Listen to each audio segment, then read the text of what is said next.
오늘 너무 애쓰고 오셨죠? 일터에서, 가정에서 오늘 하루 수고한 나를 한번 이렇게 격려하고 가볼까요? 오늘도 수고했어. 네.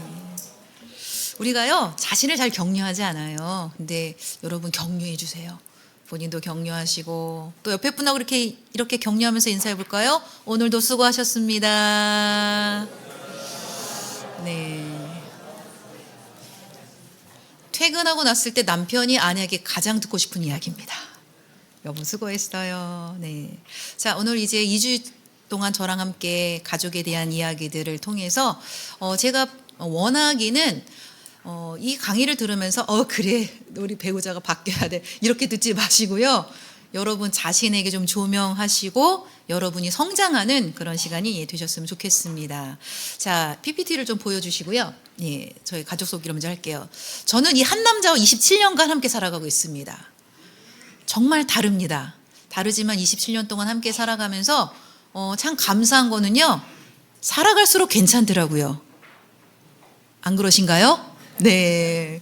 그래서 아직 결혼 10년 차 미만인 부부들에게 저는 좀 이런 소망을 좀 드립니다. 자, 따라해 볼까요? 버텨라. 네. 그리고 10년 이상 되신 분들은 잘해 오셨습니다. 그런데 우리가 이렇게 그래도 부부 관계가 좀 괜찮은 관계로 가기 위해서는 부부가요, 써야 될 두 가지가 있습니다. 자, 따라해 볼까요? 시간과 돈을 쓰자. 네. 우리가 예수님을 사랑해서 예수님께 마음도 드리고 시간도 드리고 막 헌금도 하고 막 그러지 않습니까? 사랑하니까. 배우자를 위해서 여러분 그 정도의 시간과 돈을 쓰셔야 돼요. 노력하셔야 됩니다. 두 아들 25살, 23살 아이들을 좀 독립시키고 이렇게 우리 가족이 네 가족으로 함께 살아가고 있습니다. 자, 오늘 주제는 자, 같이 한번 읽어볼까요? 시작. 왜 우리는 갈등하는가? 자, 여러분 왜 갈등하세요? 내 배우자와 무엇 때문에 갈등하세요? 갈등의 이유가 있나요? 있으시죠? 네. 그러면 갈등이 있을 때 어떻게 해결하시나요? 뭐 어떤 분은 그냥 회피한다, 냅둔다, 그냥 너는 난 대로 살아간다. 아니면 갈등이 있을 때 대판 싸운다, 막 격려한다, 막 여러 가지 방법이 있을 텐데 사실 이제 갈등에 대한 왜 갈등하는지 이유를 알기 이전에 갈등의 그 정의를 좀 보도록 하겠습니다. 갈등이라는 건요, 부부간에 상충되는 욕구, 내가 원하는 바, 내 배우자가 원하는 바가 서로 다를 때, 목표가 다를 때, 기대가 다를 때 우리가 일어나는, 그래서 오해와 이해가 결여돼서 생기는 어려움과 긴장을 우리가 부부 갈등으로 좀 정의를 합니다. 그래서 우리가 서로 다름으로 인한 갈등, 서로 오해로 인한 갈등들이 있을 때 우리 정서가 어떻게 된다고요? 어려워요. 긴장되고요. 때로는 고통스럽기도 해요. 그런데 갈등의 가장 주 원인이 많은 연구자들을 통해서 어떻게 발표가 되었냐면 원가족의 부모님으로부터 제대로 떠나지 않았을 때 이거를 미분화라고 이야기합니다. 제대로 떠나지 않음으로 인하여서 생기는 갈등이 주 원인이라고 많은 그 연구자들이 이렇게 발표를 했습니다. 그래서 사실 2주 동안에 우리는 이 원가족에 대한 이야기를 좀 많이 할 거고요. 사실 2주 차에 조금 더 집중해서 할 거고 오늘은 서로 다름으로 인한 갈등 그리고 이런 갈등이 있을 때 우리가 역기능적인 상호작용을 사용하거든요. 건강하지 않은 소통 방식을 사용합니다. 그러므로 인해서 또 갈등이 생겨요. 그래서 오늘은 그런 건강하지 않은 소통 방식을 어떻게 좀 더 건강하게 소통할 수 있는가 이 두 가지 포인트를 갖고 여러분과 함께 나눠보도록 하겠습니다. 자, 결혼 생활에서 해결할 수 있는 갈등은요 31%밖에 되지 않습니다. 그런데 우리가 해결할 수 없는 69% 때문에 부부가 굉장히 더 많이 싸움하고 또 많이 고통을 겪고 계시는데요. 그래서 우리가 갈등은 해결하는 것이 아니라 긍정적인 상호작용을 통해서 자 따라합니다. 조율하고 관리하자. 예, 우리가 갈등을 죽을 때까지 해결할 수 없는 부분들이 69%라는 거예요. 그래서 그런 부분에 너무 갈등에 이렇게 초점을 맞추지 마시고요. 이 갈등이 생겼을 때 건강한 상호작용을 통해서 조율할 것은 조율하고 관리가 필요할 땐 관리를 해가는 것이 우리 부부 갈등을 해결할 수 있는 좋은 방법이라고 말씀을 좀 드립니다. 사실 갈등은 어떤 문제, 이슈보다도 서로의 다름이 이해되지 않음에서 우리가 이제 시작이 됩니다. 요새 최근에 그 이호선 박사님이 하는 그 이혼 상담소에서 그 부부들이 갈등으로 이렇게 왔을 때 사용하는 그 검사가 있어요. 그 검사를 우리가 TCI 검사라고 합니다. 그거는 뭘 말하냐면 기질 검사예요. 그래서 많은 부부들이 서로 기질이 다름으로 인하여서 갈등하는 부부들이 많은데요. 몇 가지 기질을 함께 나눠보도록 하겠습니다. 자, 제가 보여드리는 4가지 기질은요. 사실 엄마 뱃속에서부터 만들어지는 거예요. 그리고 죽을 때까지 안 변해요. 그래서 여러분이 기질의 다름을 그냥 수용하시고 사셔야 돼요. 내가 이놈의 인간 내가 기질을 바꿔버리라. 못 바꾸세요. 주님도 못 바꾸세요. 왜? 그렇게 DNA를 갖고 태어났기 때문에. 그래서 4가지를 보도록 할 텐데 제일 먼저 자극추구라는 기질입니다. 이거는 뭐냐면 새로운 거에 끌리는 거예요. 굉장히 충동적이에요. 모험적이에요. 그래서 이 자극추구가 높은 사람과 낮은 사람의 부부의 갈등이 어떤 것이 있을 수 있냐면 저희 부부가요. 저는 자극추구가 되게 높아요. 그래서 새로운 것을 가는 걸 되게 좋아하고요. 새로운 장소 가는 거 좋아하고요. 새로운 거 먹는 거 좋아하고요. 새로운 여행지 좋아하고요. 새로운 사람 만나는 걸 좋아해요. 저희 남편은요. 익숙한 걸 좋아해요.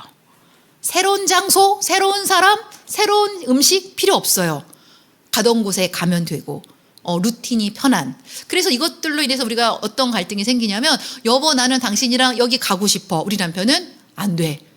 그냥 갔던 데 가자. 그래서 거기서 이제 우리가 갈등이 생길 수가 있겠죠. 그리고 저는 자꾸 뭔가 새로운 거를 사고 싶어요.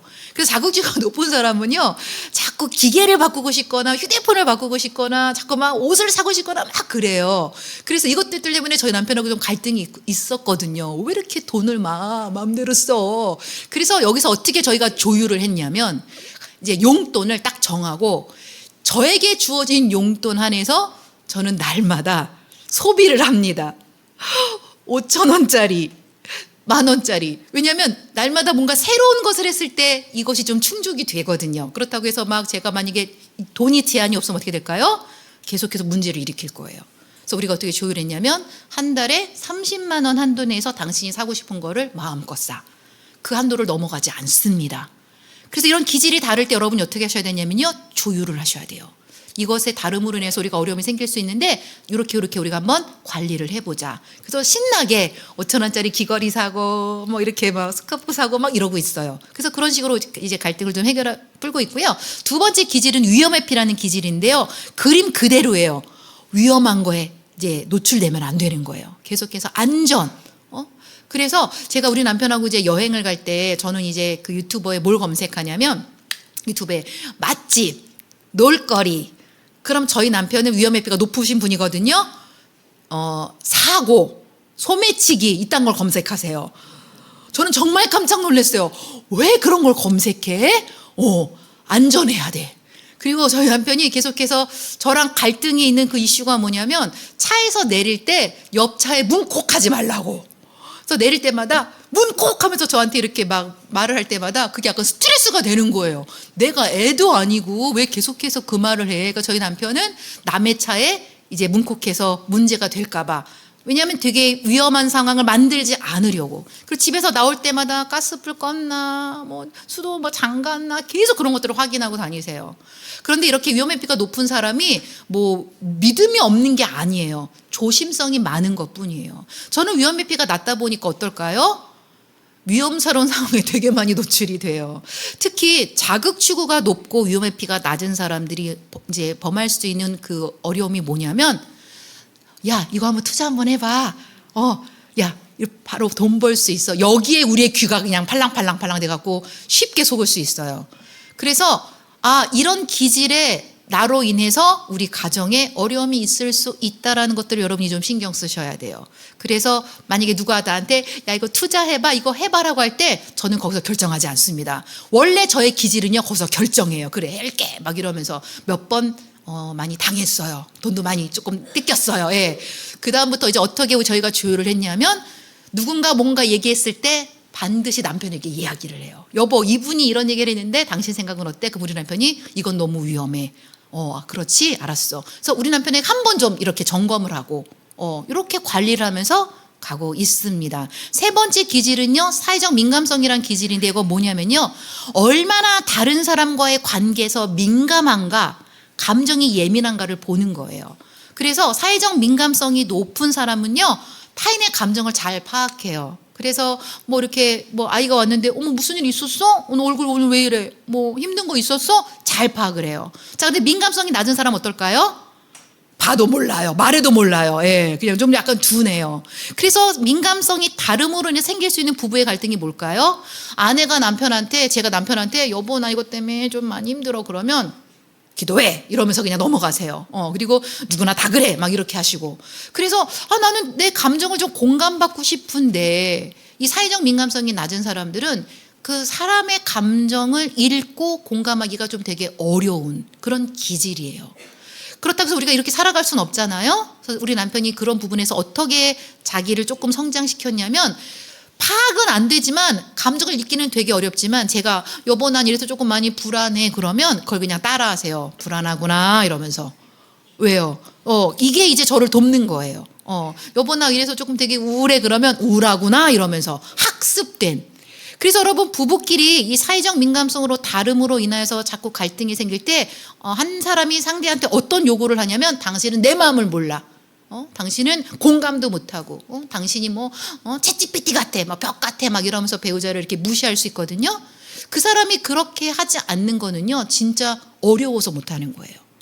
그래서 그럴 때는 우리가 좀 학습해서라도 우울하구나, 불안하구나, 잘 이해가 안 될 때는 그럴 수 있어라는 말들로 제가 공감을 필요로 할 때, 감정을 읽어주기를 원할 때 남편이 그런 식으로 저에게 조금 맞춰줍니다. 그래서 우리가요, 서로 다른 기질이 있을 때 사실 계속 갈등이 좀 증폭될 수 있거든요. 제일 좋은 건요, 이 부분에 있어서 우리가 이 갈등을 서로에게 너무 큰 자극이 되거나 이것으로 해서 큰 충돌이 되지 않도록 좀 완충하는 작업들을 우리가 계속해서 살아가면서 연습해 가야 된다는 겁니다. 특히 하지 말아야 될 거, 상대를 무시하거나 비난하거나. 그러니까 처음에 남편이 저한테 뭐라고 했냐면, 당신은 너무 예민해. 왜냐면 사회적 민감성이 높은 사람은 되게 예민하거든요. 저는 누구를 봤을 때요, 그 사람 얼굴 표정을 보면 그 사람은 감정이 읽어져요. 이 사람만 읽어지지 않아요? 50명 앉았잖아요. 50명이 감정이 읽어져요. 그러니 얼마나 피곤하겠어요. 그래서 때로는 객관적 견해를 잃기도 해요. 좀 오해를 갖기도 해요. 그럴 때 민감성이 낮은 저희 남편이 도와주어요. 그렇게 민감할 일 아니야. 그렇지. 그래서 우리가 서로 다름으로 인하여서 서로 좋은 보완도 될 수 있다라는 겁니다. 자, 네 번째 기질은 인내력이라는 건데요. 이것도 타고나는 거예요. 꾸준히 할 수 있느냐, 꾸준히 할 수 없느냐예요. 꾸준히 할 수 있는 사람은요, 직장 생활이 별로 어렵지 않아요. 루틴이 편해요. 이 시간에 출근했다가 이 시간에 퇴근하는 게 되게 편해요. 그런데 인내력이 좀 낮은 사람은 어떨까요? 그게 힘들어요. 꾸준함이 힘들어요. 그래서 그런 배우자가 자꾸 배우자한테 하는 말이 뭘까요? 나 회사 때려치고 싶어.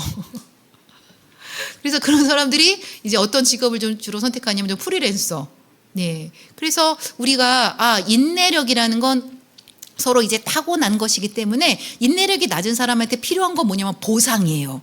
여보, 당신이 한 달 동안 이렇게 회사를 때려치고 싶지만 그래도 다닌 것에 대해서 내가 당신 보상해 줄게. 당신 용돈 좀 올려줄게. 이럴 때 그 사람들이 조금 버티면서 이제 그 일을 할 수 있다라는 겁니다. 여러분, 자녀들도 마찬가지예요.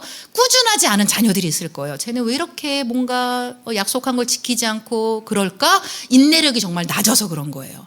그런 자녀들한테 제일 좋은 건요, 적절한 보상이에요.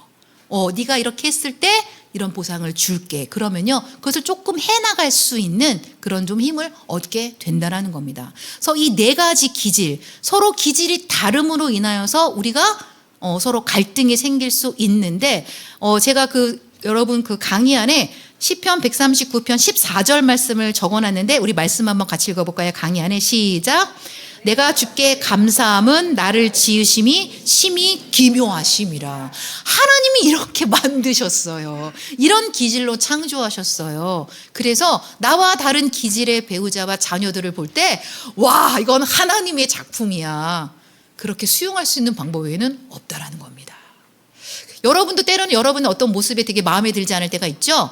그럴 때 여러분 인정하셔야 될 건 하나님이 나를 이렇게 창조하셨다라는 겁니다. 이런 기질로 창조하셨다라는 것입니다. 그래서 수용하시고 존중하시고 가시면 좋겠고요. 좀 더 나아가서 성격을 보도록 할 텐데 여러분이 잘 아는 MBTI를 갖고 조금만 설명을 드리도록 하겠습니다. 자, 내향과 외향. 사실 이거는 어디서 에너지를 얻느냐예요.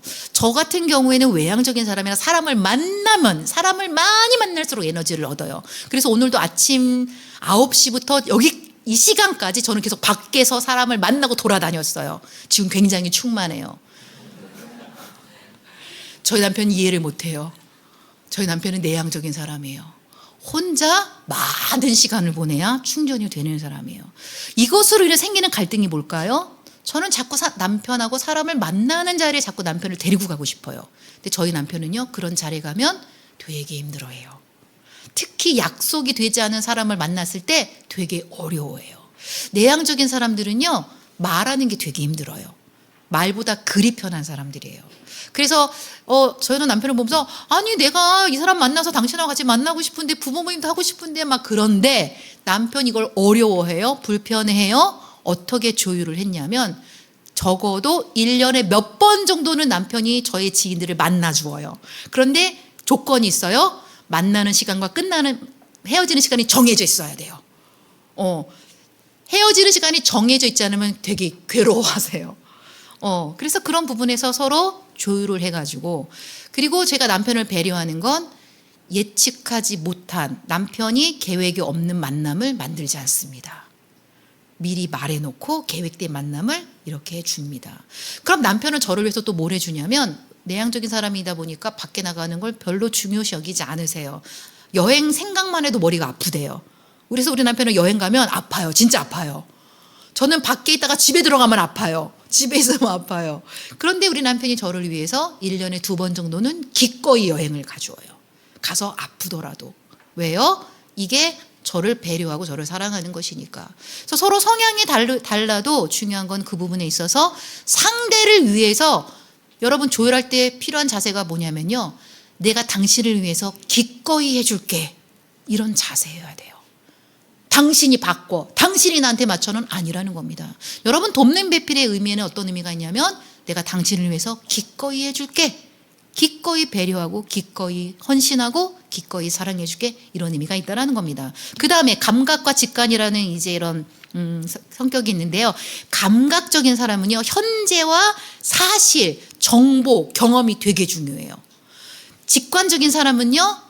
사실과 현재보다도 미래, 가능성, 자꾸 뜬구름 잡는 소리를 해요. 제가 아는 집사님이 되게 이렇게 아내분은 되게 감각적인 거, 사실이 되게 중요해서 지금 여기서 하는 일이 되게 중요한데 남편은 자꾸 뜬구름 잡는 얘기를 하는 거예요. 그런데 너무 놀라운 건요. 뜬구름 잡는 이야기를 하는데 정말 그걸 이뤄내요. 여러분 자녀들 중에도 아마 그런 자녀가 있을 거예요. 나는 나중에 이런 걸 할 거야. 아마 그랬을 때 야 정신 차려 너 무슨 뭐 그딴 얘기라고 앉았어. 그러니까 저희 둘째가 어렸을 때 5살 때 엄마 저는 TV에 나올 거예요. 웃기고 앉아서 네가 무슨 TV에 나와 그랬는데 진짜 TV에 나왔어요 얘가. 얘는 진짜 극애니거든요. 꿈꾸는 대로 되는 거예요. 엄마 나는 연예인하고 나중에 뭐 드라마 하고 싶어. 진짜 하고 앉았어요. 와 그래서 이렇게 직관적인 사람들이 말하는 그런 가능성들을 너무 무시하지 말라는 거예요. 그리고 또 너무 이렇게 사실, 현재, 경험을 중요시 여기는 사람들은 만져지지 않으면 못 가요. 경험되지 않으면 못 해요. 그래서 그런 부분에서 당신은 너무 답답해라고 이렇게 비난하지 말라는 거예요. 아, 당신은 경험이 돼야 가는 사람이구나. 이렇게 존중해 주실 필요가 있고요. 세 번째, 사고와 감정인데요. 이거는 의사를 어떻게 결정하느냐입니다. 사고, T의 사람들은요. 여러분 착각하시는 게 T는 생각하는 사람, F는 감정적인 사람이 아닙니다. T는요, 의사를 결정할 때 논리적으로, 이성적으로, 합리적으로 일과 어떤 그 사실을 바탕으로 결정하는 사람이고요. 감정, F의 사람은요, 이 관계 조화, 자신의 가치를 따라 결정하는 사람이에요. 사실 우리는요, 사고와 감정이 다 있습니다. 그런데, 당신은 너무 생각하는 사람이야. 당신은 너무 감정적이야. 이것이 TF가 아니라 어떻게 결정하느냐예요. 저희 남편은 사고형이세요. 그래서 되게 합리적이고 이성적이고 그렇게 결정을 내리세요. 제가 볼 때 어떨 때 너무 매몰차요. 여보 어떻게 그렇게 단칼에 무자르듯이 그렇게 얘기할 수가 있어. 근데 우리 남편은요, 되게 그냥 합리적으로 이야기를 하는 사람이에요. 근데 저는요, 결정할 때 저도 보고 이 사람도 보고 상황도 보고, 그러니까 결정이 되게 어려운 거예요. 관계가 되게 중요한 사람이기 때문에. 그래서 그런 부분에서 이제 갈등이 있을 때는 이제 저희 남편이 저를 볼 때 뭐 그렇게 사람들을 다 살펴? 중요한 거는 지금 일이 돼야 되잖아. 이렇게 저한테 비난할 수 있지만, 아, 당신 생각에는 그 사람들이 이렇게 소중하구나. 그래서 저의 의견도 들어주고, 저도 봤을 때 사람만 보지 않고 또 때로는 일이 추진돼야 되기 때문에 남편의 결정을 좀 때로는 믿고 따라주기도 합니다. 그래서 그런 부분에서 서로 이렇게 조율하실 필요가 있고요. 마지막으로 이 판단과 인식. 판단은 뭐냐면 이제 J라는 걸로 이야기를 합니다. judgment. 되게 계획이 중요해요. 이 사람들은요, 정리가 되어 있어야 돼요. 그리고 시작과 끝이 딱 분명히 있어야 돼요. 그래서 이 사람들은요, 집을 가보면요, 되게 깔끔하게 정리가 되어 있어요. 시간 약속을 잘 지킵니다. 우리 오늘 7시에 만나야 7시에 와야 돼요. 그런데 이 인식의 사람들은, 이 피해 사람들은 뭐예요? 7시쯤 만나? 그러면 8시에 와요. 아마 여러분 자녀들 중에 그런 자녀가 있을 거예요. 너 몇 시에 올 거니? 한 9시쯤? 그리고 10시에 들어와요. 그럼 이제 우리가 아이를 잡죠. 너 왜 9시까지 온다 10시에 왔어? 내가 언제 10시, 9시쯤 온다 그랬는데 엄마 내가 언제 9시까지 온다 그랬어. 그래서 이런 부분에서 시간이 되게 모호하게 느껴질 수 있고요.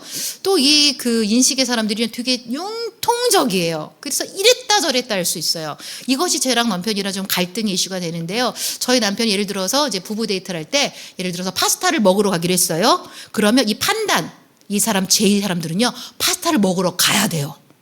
그런데 저는 인식형의 사람이에요. 피해요. 파스타를 먹으러 가는 길에 여보 나 마라탕 먹고 싶어. 확 바꿔요. 그러면 저희 남편은 되게 불편해해요. 파스타 먹으러 가기로 했잖아. 나는 지금 마라탕이 먹고 싶다고 먹는 것 때문에 되게 많이 싸웠어요. 아니 내가 마라탕 먹고 싶대 뭐 하나 그걸 못 바꿔줘. 처음에 이해가 안 됐죠. 아니 날 위해서 마라탕 먹으러 못 가죠? 나 안 사랑해? 막 여기까지 갔는데 나중에 이제 조금 더 남편을 이해하다 보니까 계획이 틀어질 때 되게 불편한다는 걸 알게 되었어요. 그래서 이 부분에서 어떻게 서로 이제 조금 조율을 했냐면, 내가 마라탕이 먹고 싶지만 계획에 따라서 오늘은 기꺼이 내가 당신을 위해서 스파게티 파스타를 먹으러 가줄게. 이렇게 할 때도 있고요. 또 때로는 남편이 파스타를 먹으러 가야 되지만 그래도 당신이 마라탕을 먹고 싶다고 하면 오늘 내가 기꺼이 마라탕을 먹으러 가줄게. 때에 따라서 한 사람이 양보를 합니다. 우리가요, 서로 다른 기질과 성격이 있을 때 제일 중요한 자세는요, 때에 따라서 한 사람이 상대를 위해서 한 걸음 양보해 주는 겁니다. 그런데 이렇게 오해하시면 안 돼요. 당신이 양보해. 당신만 양보해. 이런 일방적인 주장은 통하지 않는다는 겁니다. 서로가 그렇다고 또 칼같이 50개 나눌 수는 없지만 상대를 위해서 오늘은 내가 기꺼이 당신에서 양보해 줄게, 배려해 줄게, 이런 자세가 우리가 필요하다는 겁니다. 그래서 우리가 기질과 성격이 다름으로 인해서 생기는 갈등이 있을 때 중요한 것은, 자, 다름을 이해하고 수용하며 존중하는 자세를 가지셔야 된다는 겁니다. 다름을 바꾸려고 할 때요, 그때부터 갈등은 더 증폭이 된다는 겁니다. 단순히 부부관계뿐만 아닙니다. 내 뱃속에서 나온 자녀인데도요, 첫째, 둘째, 셋째가 다 달라요. 너는 왜 그러니? 당신은 왜 그래가 아니라, 우리가 이 다름을 발견하게 될 때 제일 좋은 문장은 어떤 말이냐면, 자, 따라합니다. 그렇구나. 당신이 그렇구나. 네가 그렇구나. 이게 수용하고 존중하는 언어예요. 이게요, 교회 공동체도 마찬가지입니다. 집사님 왜 그래? 이게 아니라, 자, 따라합니다. 그러시구나. 이게 존중이에요. 사실 우리가 사랑해서 결혼했는데 이 사랑이 살아가면서 우리가 어떤 모습으로 바뀌어야 되냐면 존중으로 바뀌어야 됩니다. 내가 당신을 존중할게. 당신의 있는 모습 그대로를 내가 수용하고 받아들일게. 이 존중이 있을 때 부부의 갈등으로 인하여서 우리가 관계가 깨지지 않는다는 겁니다. 부모 자녀의 관계도 마찬가지입니다. 넌 내 뱃속에서 왔는데 왜 그 모양이냐? 이렇게 비난하시면 안 돼요. 아, 하나님 널 이렇게 창조하셨구나. 네가 그렇구나. 자녀들을 그렇게 수용하고 존중하게 될 때 자녀들이요, 자기 원래 모습대로 그렇게 멋지게 살아갈 수 있게 된다라는 겁니다. 틀에 가두지 마시라는 겁니다. 그리고 바꾸려고 하지 마시라는 겁니다. 하나님 이렇게 창조하셨기 때문에요. 이런 다름만 있을까요? 가치관의 다름도 있고요. 생활약식, 원가족 문화. 원가족 문화는 다음 주에 더 깊이 다룰 겁니다. 그래서 다름으로 인해서 갈등이 생길 수 있는데 그럴 때 우리가 이해하고 수용하고 존중하는 자세. 자, 옆에 분하고 한번 이렇게 인사해 볼까요? 그러시군요. 네, 네. 그러시군요. 네. 그렇구나. 네. 이 자세를 가질 때 우리의 갈등이 조금 관리될 수 있다는 말씀을 드리고요. 자, 에베소서 말씀 같이 한번 읽어봅니다. 시작. 그리스도를 경외하는 마음으로 서로 예의 바르고 공손히 대하십시오. 아내 여러분, 그리스도를 지지하는 것처럼 남편을 이해하고 지지해 주십시오. 남편은 아내를 좌지우지하지 말고 소중히 여기십시오. 아내를 사랑하는 일에 전력을 다하십시오. 사실 제가 저희 남편과 아이들을 대할 때 저는 외부 사람들한테 되게 친절하고 예의 바랐던 사람이에요. 여러분도 그러지 않나요? 교회 오면 목사님, 집사님 이렇게 하지만 집에 가시면 어떻게 해요? 여봐! 야! 직장 가시면 과장님, 이사님 이렇게 인사하지만 집에 가면 어때요? 여봐! 야! 가장은 친절해요. 가장은 부르대요. 제가 이 메시지 성경을 읽다가 망치로 머리를 맞은 것 같았어요. 와! 성경에서 말씀하는 게 그리스도를 경외하는 마음으로 배우자에게 예의 바르고 공손히 대하십시오. 그리스도를 경외함으로 자녀들에게 예의 바르고 공손히 대하라는 말씀이었어요. 그런데 저는요, 우리 가족에게 가장 친절하지 않았어요. 가장 함부로 대했어요. 이 말씀을 보고 회개하고 제가 그날 우리 남편 앞에 가서 무릎 꿇고 사과했어요. 여보, 너무 미안해. 내가 당신한테 너무 함부로 했어. 아이들한테도 마찬가지입니다. 엄마가 밖에서는 너무나 친절하고 그렇게 따뜻한 사람이었는데 너희들한테 그러지 못했다. 엄마가 미안하다. 그 다음부터 저는 어떤 노력을 했냐면 이 말씀 앞에 서서 제가 주님을 경외함으로 저의 남편과 아이들한테 예의 바르고 친절하게 대하도록 주님 저를 인도해 주십시오. 절대로 함부로 대하지 않으려고 무던히 노력하고 있습니다. 여러분, 하나님이 원하시는 가정, 하나님이 기뻐하시는 가정이 어떤 가정이냐면요, 그리스도를 경외하는 마음으로 여러분이 함께 살고 있는 가족에게 가장 친절하게 대하는 가정입니다. 남들보다 못하게 대하는 가정을 하나님 기뻐하시지 않는다는 겁니다. 자, 우리 이렇게 한번 선포해 봅시다. 가족에게 친절합시다. 네, 이것만 해도요, 가정이 좀 건강해집니다. 괜찮아집니다. 공손하게 대하시고요. 자, 아내들에게 말씀하십니다. 그리스도를 지지하는 것처럼 남편을 이해하고 지지해 주어라. 그리스도를 지지하는 것처럼. 내가 주님을 믿고 주님을 따르겠습니다. 주님 감사해요. 이런 표현을 하는 것처럼 남편에게 그렇게 해주라는 거예요. 남편들이 퇴근하고 났을 때 아내한테 가장 듣고 싶은 말이 어떤 말인 줄 아세요?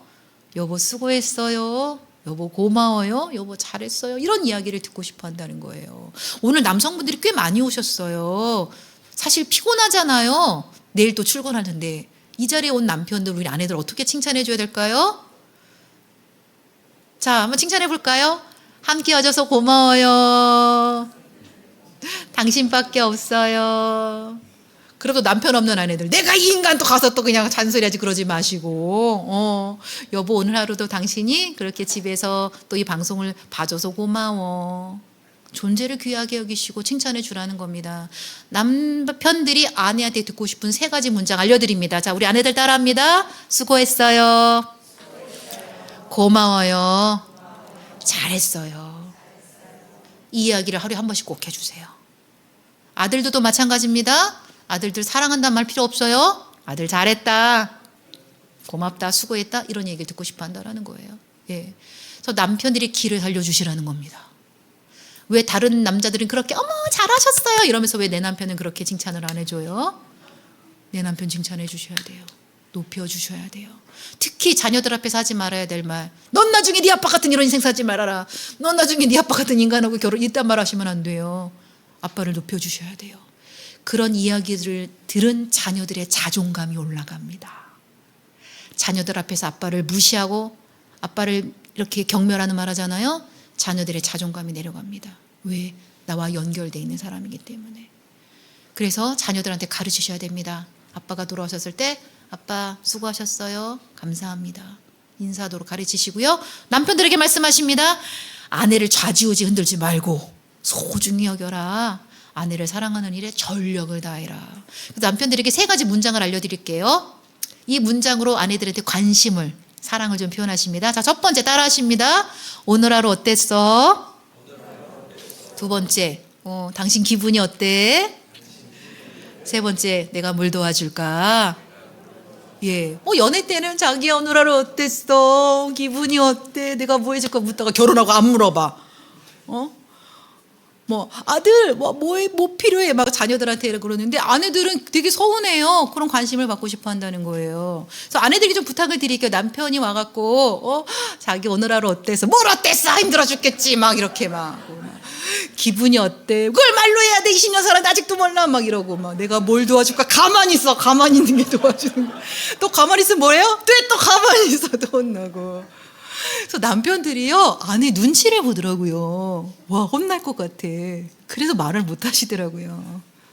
남편들이 이런 질문할 때 친절하게 답해 주세요. 오늘 하루 어땠어? 오늘 하루 여보, 내가 좀 이렇게 말을 안 들어서 나 좀 되게 많이 힘들었어. 당신 기분이 어때? 너무 짜증나고 너무 화가 나. 짜증나고 화가 나는구나. 그럼 여보 내가 뭘 도와줄까? 오늘 나 밥할 힘이 없으니까 자기야 라면 좀 끓여. 알았어. 이렇게 가면 되는 거예요. 근데 우리가 이런 대화를 나누지 않아요. 관심을 갖지 않아요. 그리고 사실 저희 친정아버지가 이제 나중에 예수님을 믿으시고 제가 사역하는 교회 같이 다니셨는데요. 제가 정말 아버지 안 좋은 모습이 어떤 모습이었냐면 엄마한테는 그렇게 친절하게 말하지 않으면서 교회 권사님들한테 너무 친절한 아버지 모습이 너무 싫더라고요.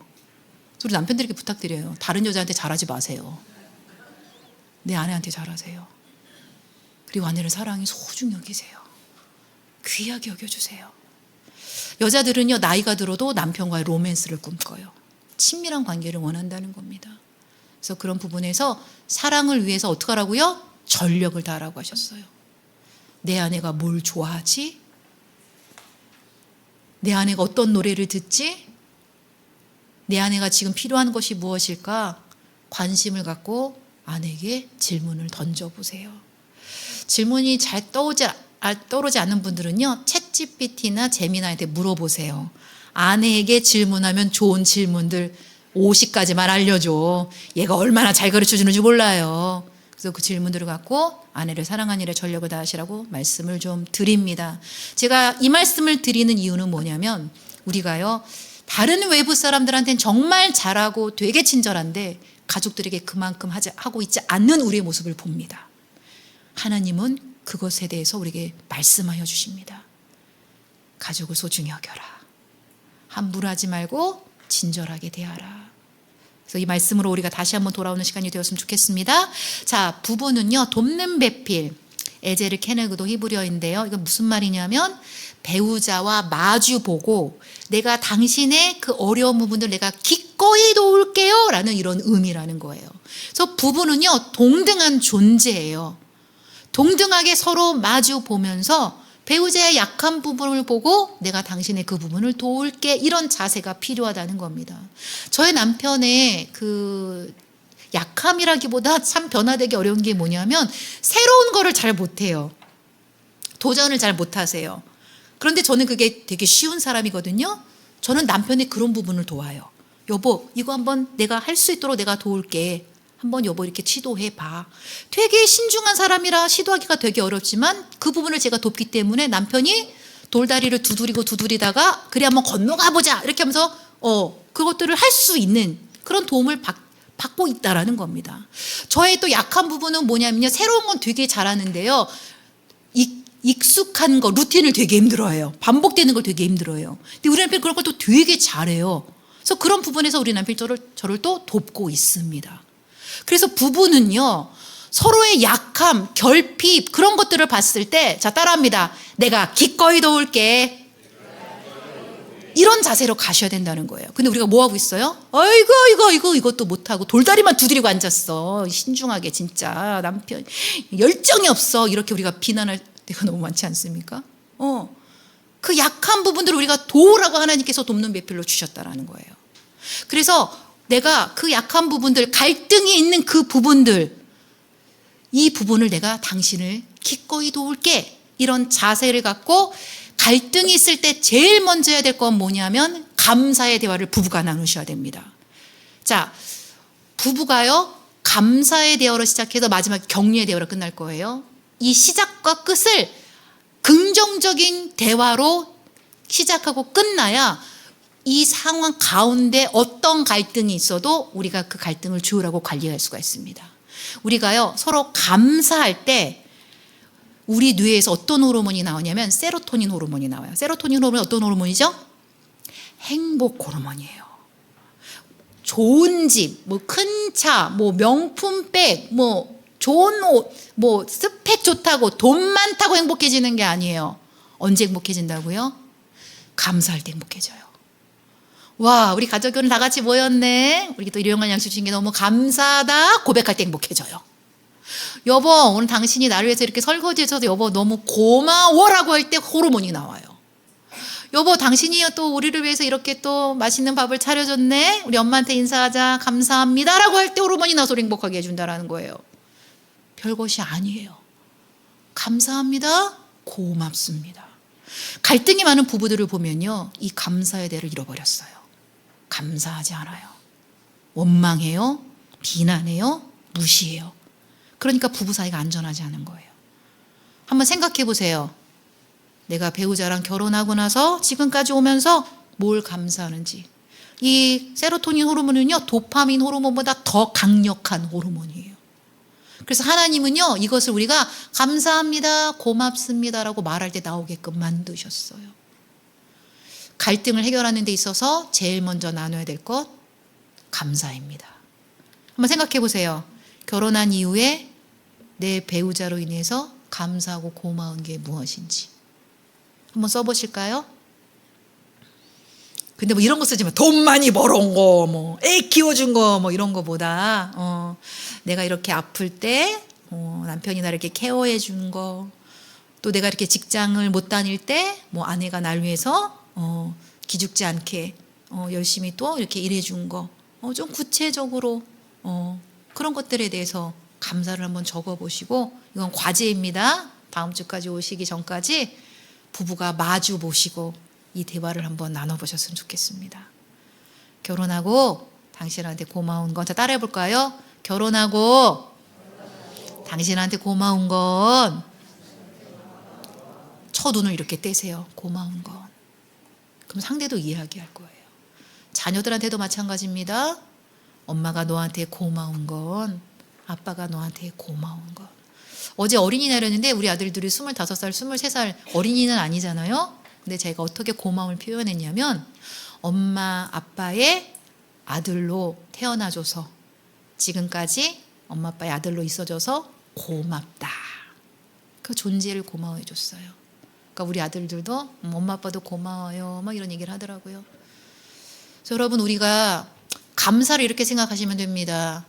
우리 관계에 그 주유를 하는 거다. 부부가 갈등이 너무 심할 땐 아무리 막 그 엑셀을 밟아도 관계가 나아지진 않아요. 주유가 필요하거든요. 앵꼬가 나온 관계예요. 차가, 우리 관계가. 그때 필요한 건 기름이잖아요. 그 기름이 뭐냐면 감사입니다. 서로에게 감사를 나누시고요, 관계를 안전하게 하시고, 또 이제 우리가 조금 더 깊이 들어가서 왜 갈등을 그렇게 심하게 하나 봤더니, 어린 시절에 어떤 결핍, 그리고 해결되지 않은 상처가 있을 때 부부가 힘겨루기를 합니다. 서로 싸웁니다.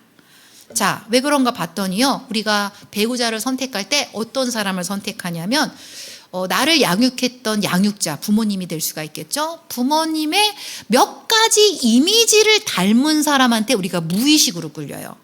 똑같은 사람은 아니에요. 몇 가지 이미지예요. 왜 끌리나 이렇게 연구를 해봤더니, 어린 시절에 부모님한테 체험받지 못한 그런 결핍과 상처를 해결하는데 부모님의 이미지를 가진 이 사람을 통해서 그 숙제를 끝내려고 우리가 이렇게 배우자를 선택한다라는 겁니다. 그리고 이 사람은 부모님과 다르게 나를 이렇게 안아주면서 이걸 잘 해결해 줄 수 있을 것 같으니까 우리가 그렇게 배우자를 선택한다는 건데요. 저희 부부 예를 들어볼게요. 저희 아버지, 어머니는요, 두 분 다 굉장히 성실하시고요, 두 분 다 되게 외롭게 자라셨어요. 저희 남편이요, 성실해요. 그리고 되게 외롭게 자랐어요. 요 이미지가 비슷했고요. 저희 남편이 저한테 끌렸던 이유는요. 아버지가 주도적이세요. 제가 주도적이에요. 아버지가 화가 많으세요. 제가 화가 많아요. 요 이미지가 비슷한 거예요. 뭐 하려고? 어릴 적 결핍을 채우려고. 자, 어릴 적 사진을 보여드리는데요. 저는 저 빨간 코트 입은 저 숙경이를 봤을 때 애가 어떻게 하고 있어요? 되게 긴장하고 있어요. 보통 자녀들이 엄마 아빠랑 찍으면 막 이렇게 찍을 텐데 저는 엄마 아빠랑 찍은 사진이 사실 한 두세 장밖에 안 돼요. 사진도 뭐 놀러 갈 기억도 별로 없고 사진도 많이 안 찍었는데 엄마 아빠랑 있으면 제가 느꼈던 감정은 불안, 긴장. 왜냐하면 언제 싸울 줄 몰라. 그리고 엄마랑 찍은 사진에 엄마 어떻게 하고 계세요? 엄마 몸 돌리고 계세요. 물론 저를 사랑하셨어요. 그래서 의식주로 이렇게 사랑을 표현해 주셨는데 제가 어린 시절에 진짜 부모님한테 받고 싶었던 건 뭐냐면 정서적인 돌봄이었어요. 그 정서적인 돌봄이 뭐냐면 엄마 아빠가 많이 싸우셨거든요. 그럼 엄마 아빠가 싸우시면 언니나 오빠는 집을 나가버리고요. 저는 막내였는데요. 엄마 아빠 싸움 가운데서 싸우지 마 하면서 엄마 아빠 싸움을 말리는 딸이었어요. 울면서 말렸어요. 저희 옆집에 할머니네가 있었고요. 이모네가 있고 삼촌네가 이렇게 같이 이어져서 살았는데 엄마 아빠 싸울 때마다 할머니 도와주세요. 이모부 도와주세요. 늘 그 엄마 아빠 싸움 그 전쟁에 저는 너무 불안해서 울면서 누군가의 도움을 요청했어요. 막 이렇게 물리적인 폭력으로 싸우신 건 아니고 큰 소리로 싸우셨는데 여러분 자녀들이요 부모가 폭언으로 싸워도 그게 자녀들한테는 트라우마가 돼요. 제가 그렇게 막 울고 있는데 그 싸움의 끝은 아버지가 뭐 집을 나가시거나 엄마가 쓰러지거나 늘 그런 식이었어요. 울고 있는 저를요 아무도 돌보지 않았어요. 저는 울다가 불안해서 혼자 잠이 들고. 제가 연애 때는 남편하고 그렇게 큰 갈등이 없었는데 결혼하고 10년 동안 한 달에 한두 번 정도 남편하고 크게 부딪힌 사건들이 있었는데 10년간 그게 해석이 안 됐어요. 나는 분명히 싱글 때는 천사였는데 결혼하고 전사가 됐어. 남편을 자꾸 무찔러. 자꾸 소리를 질러. 와, 나 왜 그러지? 이렇게 성경을 많이 읽고 이렇게 기도를 많이 하고 심지어 선교사로 10년을 살았는데 나 왜 이러지? 그게 너무 해석이 안 됐어요. 그래서 상담을 공부하면서 알게 된 거예요.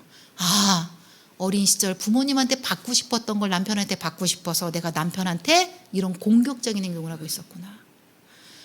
심각한 이야기들, 갈등 이야기들은 여러분 집에서 나누는 게 아닙니다. 어디로 가냐면 자 따라할까요? 카페로 간다. 카페 가서 얘기하시는 겁니다. 카페 가서 여보 내가 당신한테 한 달에 한두 번 정도 이렇게 막 소리 지르고 막 그런 이유를 보니까 내가 어린 시절에 엄마 아빠 싸움을 지켜보다가 불안하고 혼자 방치된 채 그런 내가 당신이 내가 지금 혼자 이렇게 방치됐다는 느낌을 가질 때 그 상처가 건드려져서 당신한테 그렇게 소리를 지르고 화를 내는 것 같아.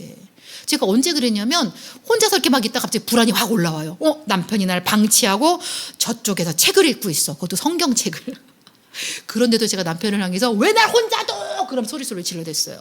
그럼 우리 남편이 이 여자가 미쳤나? 그러면서 저를 계속 도망가요. 그럼 저는 남편을 잡으러 추격하죠. 일로 와 하면서 막 이런 패턴이었거든요. 그때 내가 여보 필요한 건 뭐냐면 불안한 나를 엄마가 좀 안아주듯이 당신이 그때 나를 좀 안아주면 좋겠어. 나는 부모님이 싸움 끝에 혼자 방치되었을 때 엄마가 한 번쯤 와서 아유 숙경아 많이 무서웠지? 불안했지? 이렇게 한 번쯤 안아주었다면 나는 이렇게 불안이 많은 성인으로 성장하지 않았을 것 같아. 그 한 번의 안음이 없었어. 여보 힘들겠지만 내가 혼자 또 이렇게 불안해서 혼자 또 이렇게 소리 지르고 화를 낼 때 와서 나를 안아주면 좋겠어. 그 남편이 알아서 노력해볼게. 이제 며칠 뒤에 또 이제 혼자 이렇게 있다가 불안이 확 올라와서 으악 하고 또 화를 했어요. 막 평소 같았으면 도망갔을 남편이 그날은 뚜벅뚜벅 걸어오더니 저를 꼭 끌어안고 우리 숙경이 불안해? 괜찮아. 저를 안아주는 거예요. 그런데 제가 그 남편 품 안에서 7살 때 엄마 아빠 싸움을 지켜보다가 불안해서 울고 있는 제가 만나지는 거예요. 그 남편 품 안에서 꺽꺽대고 울었어요. 제 안에 이걸 좀 전문용어로 내면 아이, 이너 차일드라고 이야기합니다. 이 아이가 치유되는 경험을 한 거예요. 그 다음에도 우리 남편이 제가 또 불안해서 막 화를 내면은 와서 저를 늘 안아주었어요. 불안하구나, 괜찮아. 놀라운 건요, 한 몇 년 지나고 났는데요, 제가 불안해서 확 이렇게 혼자 방치됐다는 느낌이 들어도 더 이상 그렇게 화를 내지 않은, 치유가 된, 성장한 저의 모습을 보게 되었습니다. 부부가요, 이 미해결 과제를 하자고 우리가 결혼을 한 겁니다. 그래서 이런 질문을 제가 드렸죠. 강의 안에 어린 시절 나를 양육했던 양육자에게 원하고 필요했던 것은 무엇인가? 어떤 분은 부모님이 너무 바쁘셔서 저를 방치하셨어요. 저는 함께 시간을 보내고 싶었는데, 그래서 배우자에게 원하는 게 함께 시간을 보내는 거예요. 어떤 분은 저는 부모님한테 칭찬을 받고 싶었어요. 한 번도 칭찬을 못 받았어요. 그래서 배우자에게 원하는 게 칭찬받는 거예요. 어떤 분은 부모님이 너무 통제하셨어요. 저는 좀 자유를 원했는데, 그래서 배우자에게 원하는 게 저를 통제하지 않고 자유를 주는 거예요. 자, 제가 좀 시간을 드릴게요. 이 두 질문을 보시고 한번 써보실게요. 어린 시절 부모님과의 관계를 생각해 보시면서 따뜻하고 좋았던 기억보다 조금 춥고 힘들었던 경험들, 아, 이때 부모님이 나한테 이렇게 해줬으면 좋았을 텐데 라는 그런 바람들이 어떤 것인지 한번 써보시고, 그것과 연관해서 내가 배우자에게 원하고 필요한 것은 무엇인가. 제가 한 1분 정도 드릴게요. 한번 써보는 시간을 갖도록 하겠습니다.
자, 좀 써보셨나요?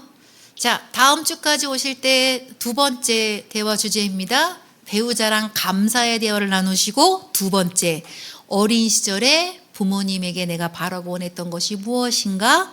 이거를 한번 서로 마주 보시고 한번 나눠보는 그런 시간을 여러분 갖고 오셨으면 좋겠습니다.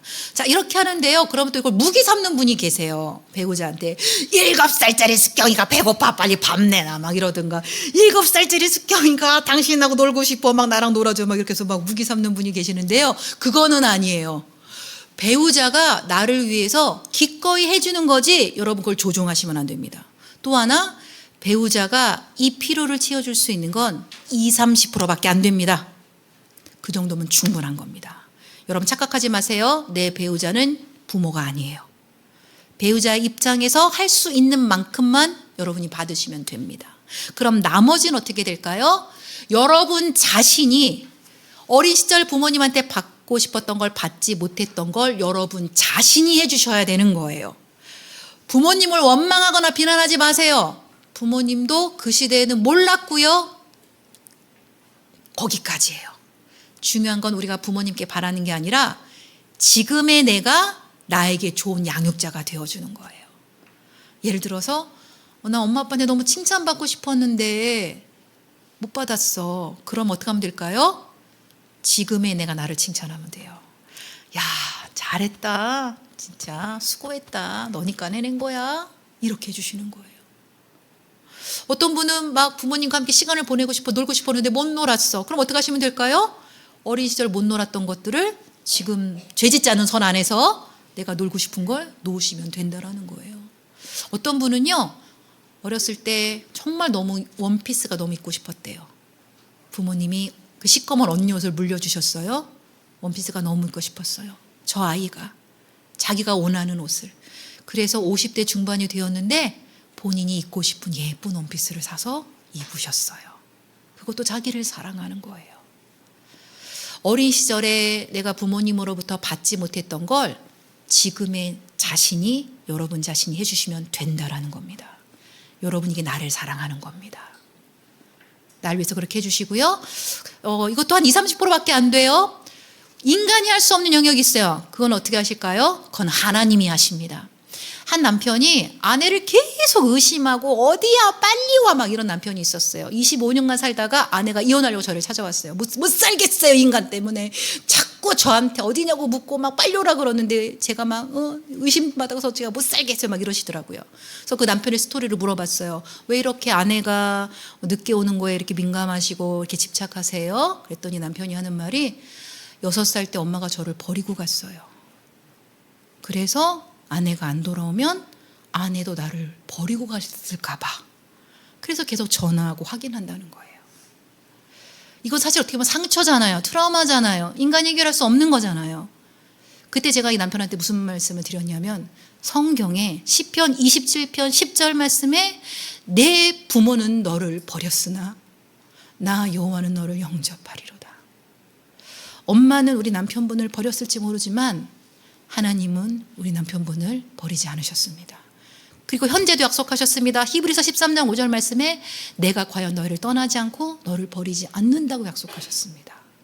그 하나님이 우리 남편분과 함께 하십니다. 그랬더니 그러네요.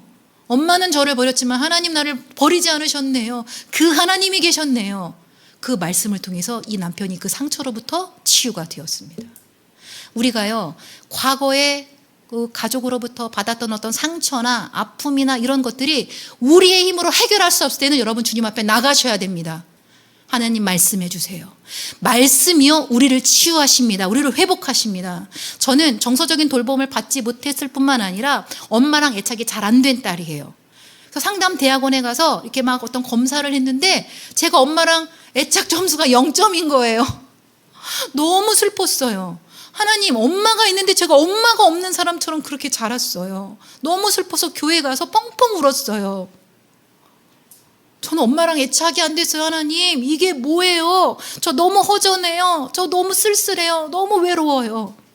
그때 이사야서 43장 1절 말씀을 떠오르게 하시면서 숙경아, 내가 너를 지명하여 불렀고 너는 내 것이야. 내 안에서 안정감을 누리려. 엄마랑 애착이 안 됐어도 내가 너와 이 안전한 관계를 맺은 너의 아버지란다. 그 말씀이 떠오르고 너무 기뻐서 그러네요 하나님. 엄마랑 애착이 안 돼도 내가 주님과 애착이 되었네요.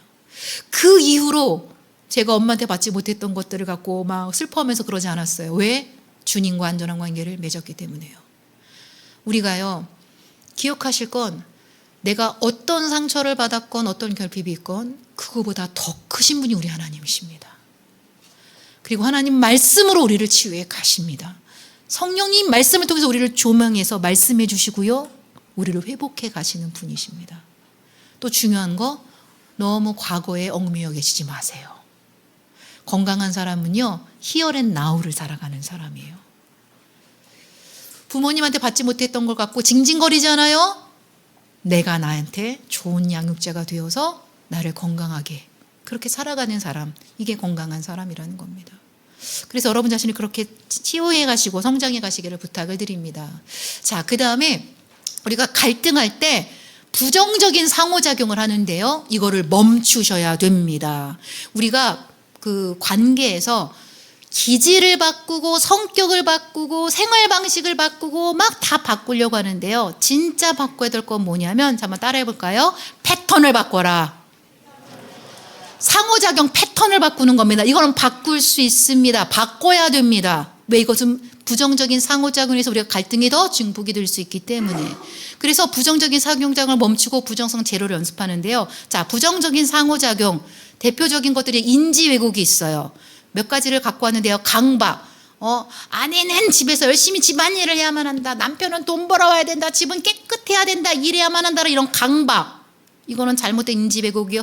흑백 논리, 좋다, 나쁘다, 뭐 우리 결혼 생활이 지금 행복하지 않으면 우리는 불행할 거다, 이렇게 막 극단으로 가는 거, 이것도 인지 왜곡이고 낙인 찍기. 이거 봐, 당신은 열심히 아침에 일어나서 큐티도 안 하고 당신 게으름뱅이야. 게임만 하고 앉아서 당신은 게임 중독자야. 이렇게 낙인 찍어버리는 거. 여러분, 이것도 건강하지 않은 상호작용이고요. 감정적 추론.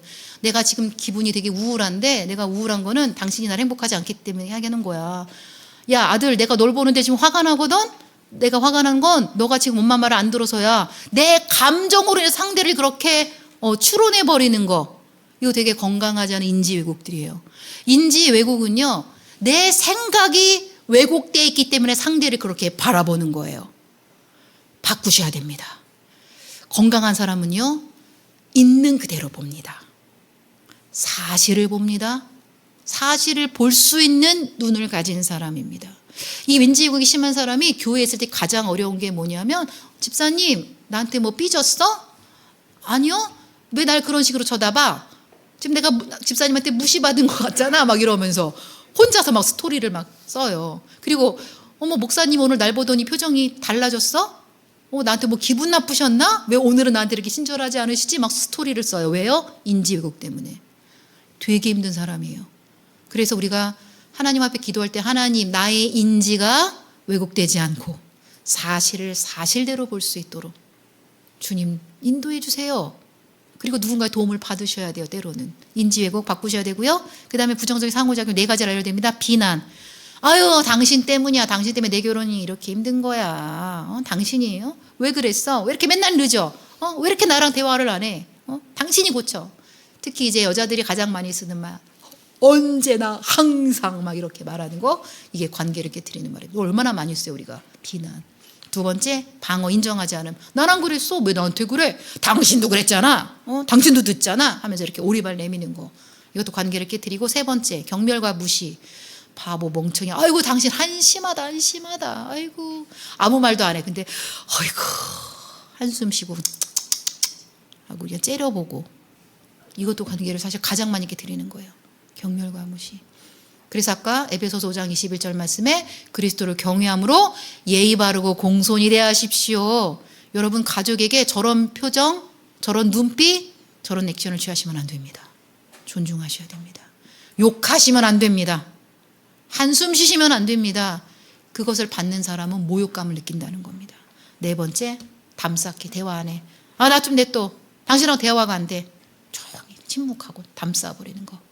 가트맨 박사가요, 이 4가지를 쓸 때 92%의 부부가 이혼한다고 연구 결과를 발표했습니다. 그래서 부부가 이혼하는 이유는요, 사실 소통이 잘못되었기 때문입니다.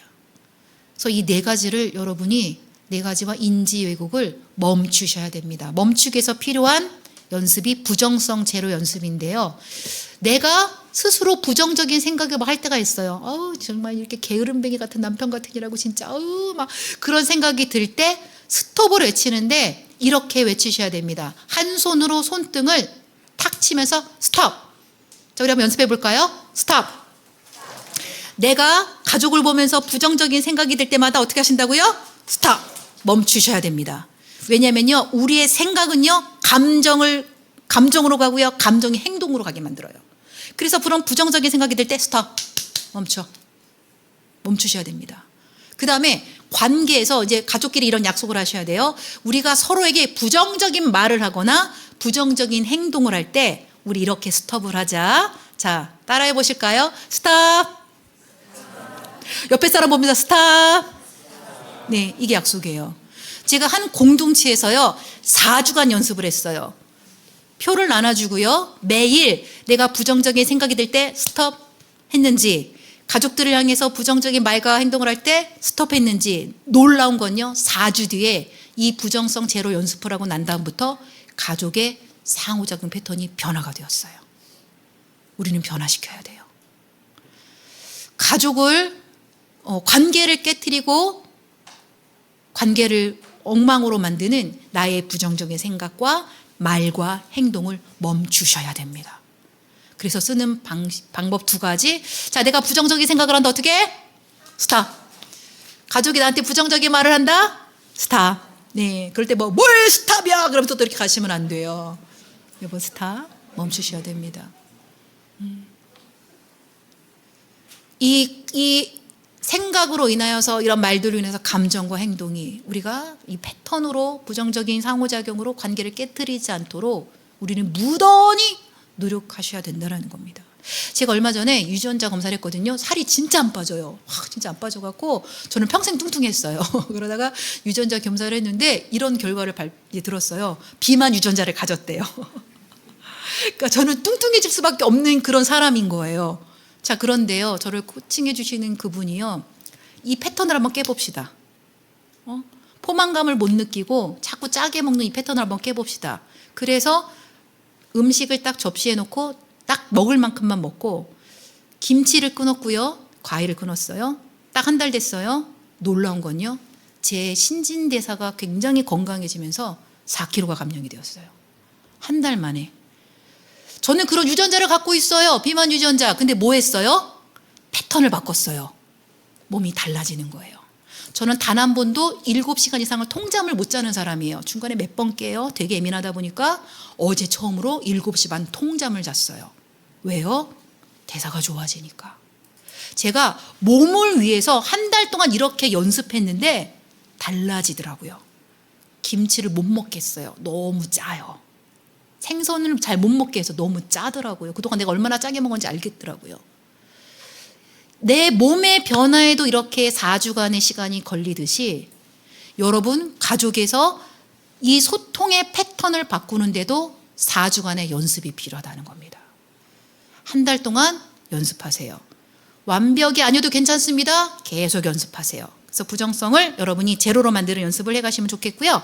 자, 그러면 우리가 갈등을 해결하기 위해서 해야 될 건 뭐냐면 긍정적인 상호작용으로 안전한 대화를 할 수 있어야 됩니다. 안전한 대화의 가장 먼저는 경청입니다. 배우자와 자녀들의 말을 들을 때 3가지를 없어야 됩니다. 판단, 해석, 추측 다 내려놓으시고, 여러분 이렇게 순모임이나 그런 거 할 때 누군가 얘기하면 어떻게 들으세요? 어떻게 들으세요? 어머 집사님, 막 호기심을 갖고 궁금증을 갖고 막 듣지 않으세요? 그 자세를 가지셔야 되는 거예요. 여보, 내가 당신 끝까지 들을게. 한번 얘기해봐. 잘 들으셔야 돼요. 그래서 우리가요, 성경에서도 듣기는 속히 하되 말하기는 더디하고 성내기는 더 더디하라고 말씀한 건데 자꾸 성부터 내죠. 말부터 하죠. 먼저 들으셔야 돼요. 두 번째, 잘 들었나 확인하기 위해서 필요한 게 반영, 이게 미러링이라는, 그대로 돌려주는 거예요. 이따가 제가 예를 한번 들어볼게요. 세 번째, 공감. 그 입장에서 당신이 그런 기분이었겠구나 라고 그 감정을 읽어주는 겁니다. 자, 예를 들어볼게요. 갈등 상황. 아내가 남편이 너무 말을 안 하니까 답답해서, 여보, 나는 당신이 집에 와서 아무 말도 안 하는 게 너무 궁금해. 그 이유에 대해서 나한테 얘기해 줄 수 있겠어? 내가 끝까지 들을게. 아내가 귀를 쫑긋하고 들읍니다. 남편이 이렇게 말합니다. 내가 거지 같은 회사에서 맨날 거지 같은 일을 하고 거지 같은 시간을 보내다가 퇴근하고 오면 너무 지쳐. 아무 말도 못하겠어. 그제서야 아내가 알게 된 거예요. 남편이 회사 시간에 보내는 시간이 거지 같은 시간이었구나. 이 이야기를 들은 아내가 이렇게 반영합니다. 당신 말은 회사에 거지 같은 회사에서 거지 같은 일을 하고 거지 같은 시간을 보내고 오니까 너무 지쳐서 집에 와서 아무 말도 못하겠다는 거지. 내가 잘 이해했어? 여보. 그리고 아내가 이렇게 공감해 줍니다. 당신 말을 들으니까 당신이 거지 같은 회사에서 일하다가 왔을 때 마음이, 감정이 되게 지치고 되게 힘들고 되게 위축됐겠다, 무기력했다, 이렇게 남편에게 감정을 공감해 주었어요. 그러니까 남편이 그 말을 듣고 울더라고요. 여보, 내 마음을 알아줘서 고마워. 그래서 갈등이 해결이 되었어요. 갈등이 조율이 되었어요. 그전에는 아내는요, 말 좀 해, 말 좀 해. 남편이 이렇게 못살게 굴었거든요. 그럴수록 남편은 입을 더 꾹 담았어요. 아내를 피했어요. 그런데 아내가 그 이유가 궁금해, 여보. 나한테 말해줄 수 있겠어? 경청하고 반영해주고 공감하니까 부부가 연결이 되었습니다. 한 남편은 아내에게 여보, 당신이 무언가 결정할 때 자꾸 빨리 결정하라고 재촉하는 게 나는 되게 궁금해. 왜 그렇게 빨리 결정하라고 나한테 재촉해? 그 이유를 말해줄 수 있겠어? 아내가 생각하다가 여보, 내가 당신한테 빨리 결정하라고 재촉하는 건 아버지가 내가 뭔가 빨리 결정하지 않으면 나를 혼내셨어. 그래서 결정을 빨리 내리지 않으면 내가 너무 불안해서 당신한테 빨리 결정하라고 그런 거야. 그 얘기를 남편이 반영해 줬어요. 당신 말은 당신이 나한테 이렇게 빨리 결정하라고 하는 거는 당신이 결정을 내리지 않을 때 아버지가 당신을 혼내서 당신이 그때 불안감이 있어서 지금 나한테 그런다는 거지. 내가 잘 이해했어? 잘 이해했어. 당신이 그렇게 결정을 내리지 못하고 아버지한테 혼났을 때 당신 마음이 불안하고 두렵고 초조했겠다. 여보, 맞아. 그래서 서로 갈등을요, 그 원인에 대해서 충분히 듣고 반영해주고 공감해주고 나니까 더 이상 그것 때문에 부부가 갈등하지 않는다는 겁니다. 여러분, 배우자가 어떤 부분이 이해가 되지 않으면 호기심을 갖고 물어보세요. 여보, 난 그게 되게 궁금해. 자, 따라해볼까요? 여보, 나는 그게 궁금해. 나한테 얘기해 줄 수 있겠어? 그 얘기를 들으세요. 끝까지 들으세요. 그리고 그 말을 따라하세요. 그리고 공감이 잘 안 되면 물어보세요. 그때 당신 기분은 어땠어? 당신 기분이 그랬구나. 이게 공감이에요. 그리고 이렇게 하지 않아도 여러분, 감정이라는 건 사실 외부 자극에 대한 몸의 반응이 감정이에요. 그래서 여러분이 그런 감정을 느끼는 건요, 정상적인 거예요. 그런데 우리가요, 감정을 되게 소홀히 여겨요. 감정은 하나님이 주신 선물이에요. 성경에 예수님이, 제가 큐티하다가 정말 놀랐는데요, 예수님이 겟세마네 동산에 올라가실 때 수제자 3명에게 뭐라고 말씀하셨냐면 내가 심히 고민되어라는 단어를 쓰셨어요. 얘들아, 내가 너무 고민돼. 죽을 만큼 힘들어라는 감정을 토로하셨어요. 예수님도요. 그래서 여러분, 내가 어떤 상황에 느끼는 감정들 있잖아요. 자, 따라합니다. 감정은 옳다. 옳은 거예요. 그래서 나를 사랑하고 나를 위하는 건 내가 지금 느끼는 감정을 인지하고 감정을 표현하는 겁니다. 크리스찬들이 가장 못하는 감정 표현 중에 하나가 불안하다라는 감정이에요. 왠지 불안하다 그러면 되게 믿음이 없어 보여. 불안하지 마! 막 이렇게 하고 막. 뭔가 힘들다, 우울하다 말하면 범사에 기뻐하라! 막 이러면서 자꾸 막 해결하시는데 아니라는 거예요. 우울할 만하니까 우울한 거예요. 저는 엄마가 갑자기 이렇게 소천하셨거든요. 엄마랑 이별을 잘 못했어요. 아버지랑은 이별을 한 달 동안 준비해서 아버지랑 잘 이별을 했는데 엄마는 갑자기 입원하셔서 갑자기 돌아가셨어요. 근데 제가 그 전에 엄마 마음을 좀 상하게 한 게 있었거든요. 엄마한테 그 용서를 못 구했어요. 너무 죄송하다 보니까 그 감정이 어디까지 갔냐면 너무 우울로 간 거예요. 여보, 내가 엄마랑 이별을 못해서 너무 우울해. 근데 만약에 우리 남편이 감사해야지, 장모님 천국에 계신데 막 이랬다면 되게 힘들었을 거예요. 근데 우리 남편이 우울하겠다. 우울할 수 있어. 그럴 수 있어. 이게 공감이라는 겁니다. 자, 여러분, 감정단 한번 보시고요. 최근에 내가 많이 느꼈던 감정 한번 선택해 보세요. 그리고 한번 써보실게요. 나는 이런 상황에 이런 감정을 느꼈어. 저처럼 엄마랑 이별을 잘 못한 상황에 우울했어. 매일 똑같은 일상의 패턴으로 너무 지루해. 아이가 학업을 포기할까 봐 너무 걱정돼.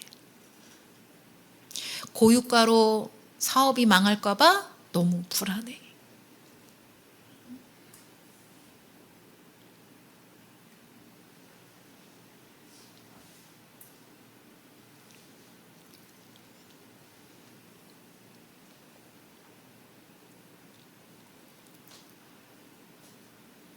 자, 써보셨어요?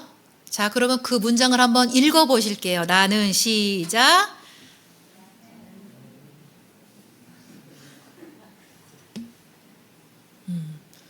그래서 여러분, 감정은요, 표현하셔야 돼요. 왜냐하면 감정은 에너지예요.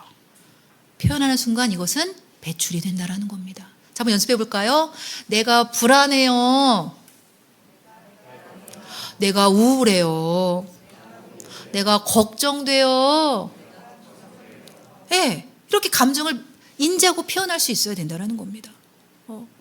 이게 건강한 우리의 이 나를 돌보기. 또 관계에서 필요한 게 이런 서로 감정을 주고받으셔야 돼요. 가족끼리 매일은 어려워요. 일주일에 한 번이나 한 달에 한 번 정도 이 감정들을 딱 보시고 최근에 어떤 감정을 느꼈어? 애들이 말 안 할 것 같죠? 애들이 더 정확하게 얘기합니다. 제가 이렇게 가족 코칭을 하는데요. 이렇게 그 아들이 감정에 억울하다를 쓴 거예요. 그러니까 아빠가 너 뭐가 억울해? 제가 물었어요. 너 뭐가 억울해? 학교에서 왕따를 당하고 있었던 거예요. 근데 부모님한테 말을 못했던 거예요. 그런데 그런 장소에 오니까 자기 감정을 알아챈 거죠. 학교에서 왕따를 당해서 내가 너무 억울해. 아, 내가 되게 억울했구나. 그래서 여러분 아이들도요, 자녀들도요, 우리 부모에게 이런 감정을 이야기하고 싶어 한다는 거예요. 이런 감정을 서로 이야기하고 공감해 주는 거, 이런 긍정적인 소통으로 가시면 좋겠고요. 자, 그 다음에 이제 말하기인데요. 중요한 거는 갈등 상황이 있을 때 제가 계속 강조합니다. 집에서 이야기하는 거 아닙니다. 이 주제만 나오면 싸워요. 집에서 얘기하지 않습니다. 카페로 가져가십니다. 그리고 요청하십니다. 여보, 이 부분에 대해 당신한테 얘기하고 싶은데 당신 들을 수 있겠어? 들을 수 있겠어라고 할 때 그때 이야기하는 겁니다. 여보, 우리 가정 경제에 대해서 얘기하고 싶은데 당신 지금 들을 수 있겠어? 아니, 지금은 못 듣겠어. 우리 이번 주 토요일 날 카페 가서 하자. 그럼 그때까지 기다리셔야 되는 거예요. 뭘 못 들어 앉아 이러면서 막 밀어붙이시면 안 되는 거예요. 상대가 잘 들을 수 있을 때 중요한 건 아이메시지로 하라니까 또 이렇게 조종하는 분이 계시더라고요. 나는 당신이 매일 집안일을 해주면 좋겠어 막 이러면서 예, 그런 아이메시지가 아니라 그 상황에서 내가 느끼는 감정과 필요를 건강하게 말하는 연습을 하셔야 되는데요. 제가 문장 구조를 드렸죠. 나는 이런 상황일 때 이런 기분을 느껴요. 이거는 상대를 비난하지 않는 문장 구조입니다. 그 다음에 그런 감정에는 그 욕구가 있다라는 거예요. 왜? 왜냐하면 이런 이유 때문에 나의 필요는 이런 거예요. 자, 우리 아내들이 한번 읽어볼까요? 시작. 나는 대화가 없는 상황일 때 외롭고 쓸쓸해요. 왜냐하면 사랑받지 못하는 것 같아서요. 나의 필요는 하루에 10분 정도 얼굴 보고 대화하는 거예요. 여러분 남편한테 이렇게 얘기해 보세요. 그럼 남편들이 어떻게 할까요? 그래, 10분 동안 얘기하자. 이래 주는 존재라는 거예요. 왜? 분명히 뭘 원하는지를 알았거든요. 또 남편들이 10분에만 꽂혀요. 10분만 얘기하자 막 이러는데 대화가 없을 때 아내가 외롭고 쓸쓸하구나. 아내가 이런 필요가 있구나. 건강하게 말하셔야 됩니다. 우리가요, 상대가 왜 모를까요? 제대로 말하지 않았기 때문이에요. 제대로 건강하게 말하셔야 되고요. 자, 우리 남편들이 읽어볼까요? 시작. 나는 같은 소리를 계속 듣게 될 때 짜증나요. 왜냐하면 나를 신뢰하지 않는 것 같아서요. 나의 필요는 한 번 말하고 기다려주는 거예요. 이렇게 말하셔야 돼요. 보통 남편들이 뭐라고 말하죠?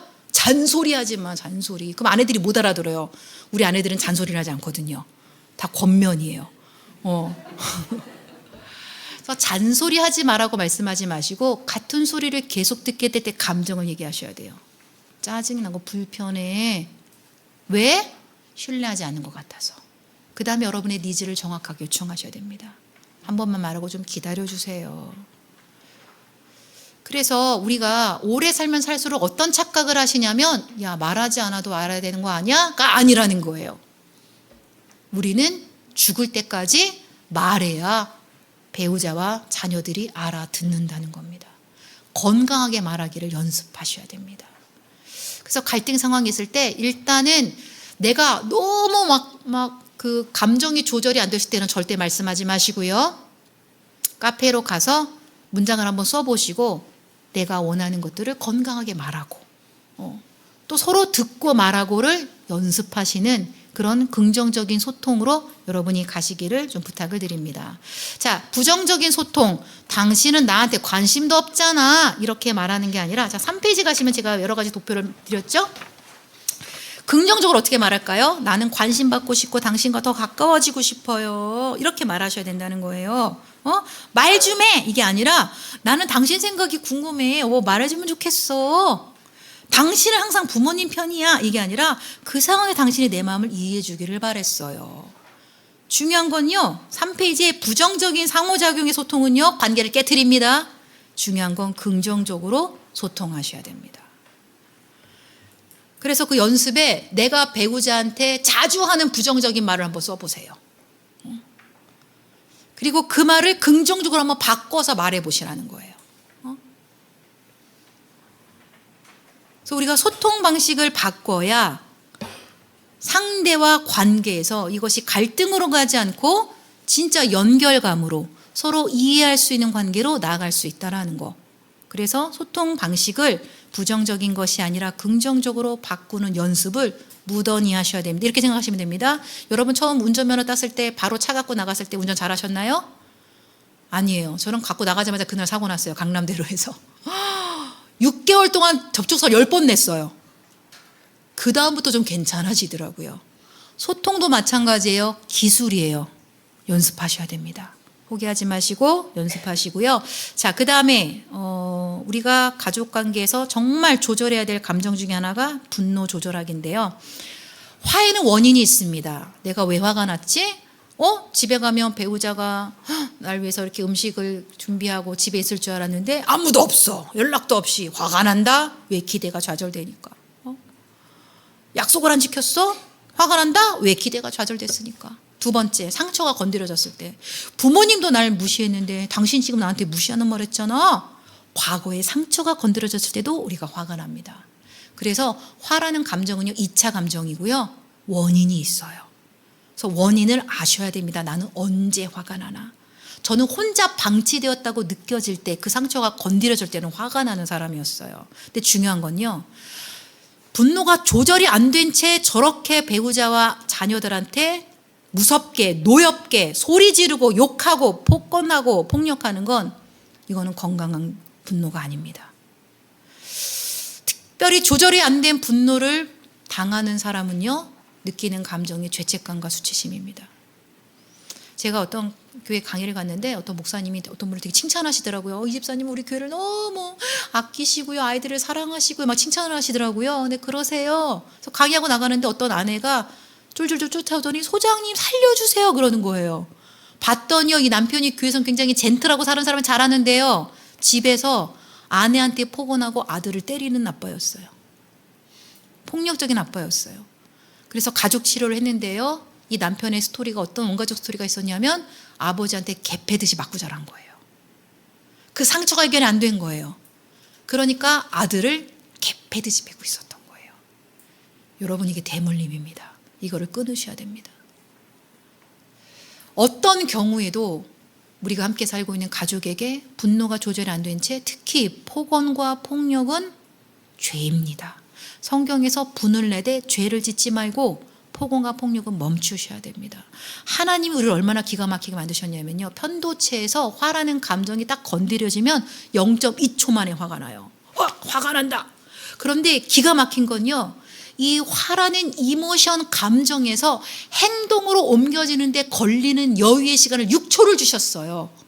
그래서 여러분, 가족이랑 얘기하다가 화가 난다. 그럴 땐 잠깐만, 그런 다음에 1, 2, 3, 4, 5, 6. 제가 뭐 했죠? 그 자리를 떠났어요. 얘기다 화가 났어요? 잠깐만. 1, 2, 3, 4, 5, 6. 가족끼리 함께 있을 때 갑자기 화가 나면 제일 좋은 방법은, 자 따라합니다. 그 자리를 떠나라. 같이 계시면 안 됩니다. 그 자리를 떠나셔서 호흡하셔야 됩니다. 4초 들이마시고 7초 내쉬고. 한번 해볼까요? 4초 들이마시고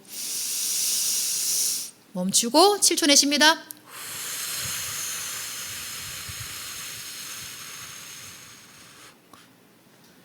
이게 과학적으로 증명이 된 그 트라우마랑 분노 조절법이에요. 그 자리를 떠나서 깊은 호흡을 하세요. 많이 하세요. 그래도 안 가라앉으면 걷고 오세요. 30분 이상. 그 다음에 왜 화가 났는지 생각이 정리가 되면, 자 따라합니다. 화는 말로 낸다. 여보, 내 요구가 단칼에 거절당할 때 내가 화가 나요. 말로 내셔야 돼요. 아들, 네가 약속한 게임 시간을 오버할 때 엄마는 화가 난다. 말로 내셔야 돼요. 그런데 우리가 배운 화는 뭐죠? 이거는 화가 아니라 죄입니다. 자, 한번 연습해 볼까요? 내가 화가 났어. 한 이 정도의 톤은 괜찮습니다. 그런데 갑자기 막 소리를 지르면서 보건폭력은 범죄입니다. 자녀들 중에 아버지로부터 맞고 자란 자녀가 아버지로부터 상처도 있지만 왜 엄마는 그때 나를 맞게끔 뒀을까? 아무것도 하지 않은 엄마로부터도 상처를 받습니다. 여러분, 배우자가 조절이 안 된 분노로 자녀한테 폭언과 폭력을 할 때는 막으셔야 됩니다. 내 힘으로 안 될 때는 112에 신고하셔야 됩니다. 타협 없습니다. 조절이 안 된 분노는 범죄입니다. 폭력은 절대로 허용해서는 안 되는 일입니다. 그래서 분노를 조절하시고 안 될 때는 정말 병원 치료를 받으시고, 이 남편도 약물 치료 받았거든요. 약물 치료 받고 상담받고 지금은 분노가 조절이 됩니다. 그래서 그 아내가 전화가 왔어요. 소장님, 저 살 것 같아요. 안전해요. 아이도 치료받으면서 괜찮아졌어요. 겉으로는 우리가 교회에서는 굉장히 막 괜찮은 사람인 것 같지만 가정에서 이런 폭력을 하고 있다면 여러분, 오늘 밤에 주님 앞에 회개하시고 가족들한테 가서 용서를 구하시고 용서를 구하셔야 됩니다. 이렇게 분노를 조절하지 못하고 함부로 했던 거 미안하다. 제가 우리 아버지한테 정말 감사한 건요, 아버지가 제가 40살이 됐을 때 저한테 용서를 구하셨어요. 너 앞에서 엄마 아빠가 그렇게 격렬하게 싸웠던 거 미안하다. 그 말 한마디에 제 상처가 치유가 되더라고요. 그리고 마지막에 저희 엄마 아버지가 그렇게 싸우셨지만 마지막에 제가 너무 감사한 유산은 뭐였냐면 서로 화해를 하고 작별을 하셨어요. 아버지가 이제 뇌종양이 오셔서 말도 어눌하게 하실 때 여보 부르는 엄마가 왜 불러? 막 이래갖고 막 가서 막 이렇게 앉아있는데 아버지가 엄마 손을 딱 잡으시고 여보 미안해. 내가 당신 아껴주지 못하고 함부로 대하고 화내고 사랑해주지 못해서 여보 너무 미안해.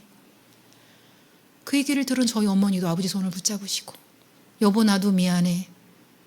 당신 찬밥 주고 늘 찬밥 드렸거든요. 네 아빠 찬밥 좋아하신다 그러면서 늘 찬밥 주고 당신 외롭게 하고 당신 미워했던 거 여보 너무 미안해.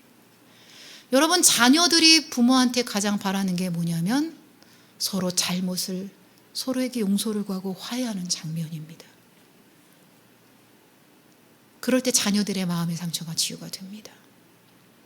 다 용서했잖아 그런 게 아니라 정말 정식으로 그렇게 용서를 구할 때, 제가 얼마 전에 어느 교회 가서 한 10년 정도 벌거했던 부부가 이제 그 부부 고층에 오셨는데요. 서로 되게 멀리 앉으시고 눈도 안 마주치고 막 이 인간은 안 변할 거예요 막 아내가 막 그랬는데요. 남편이 강의를 듣고 자기의 잘못을 깨닫고 아내 손을 붙잡고 정말 정중하게 사과를 했어요. 여보 내가 너무 미안해.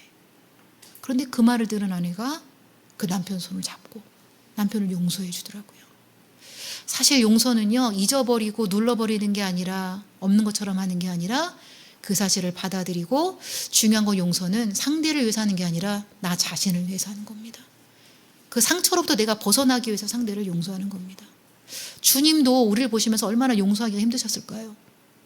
주님이 용서하신 것 같이 내가 가족 중에 누군가를 여전히 미워하고 여전히 원망하고 그 미움에 이 밧줄에 묶여 있다면 예수 그리스도의 보혈의 피로, 나를 자유케 하신 그 보혈의 피로 여러분을 해방케 하시는, 상대를 용서하시는 그런 여러분이 되시면 좋겠습니다. 자, 마지막입니다.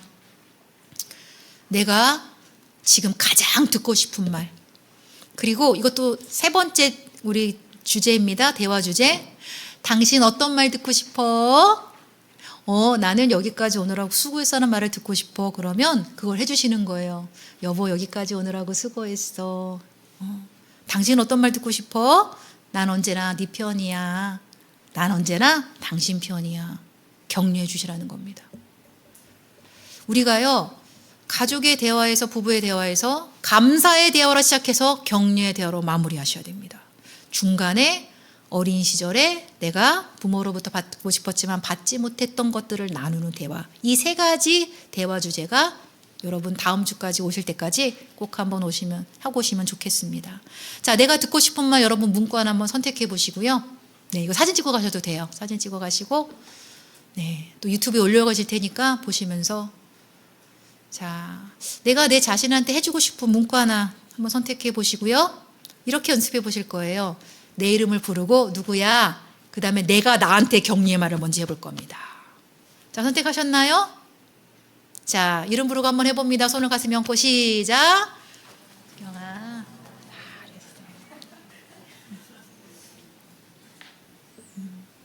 우리 목사님 혹시 어떤 격려의 말을 듣고 싶으세요?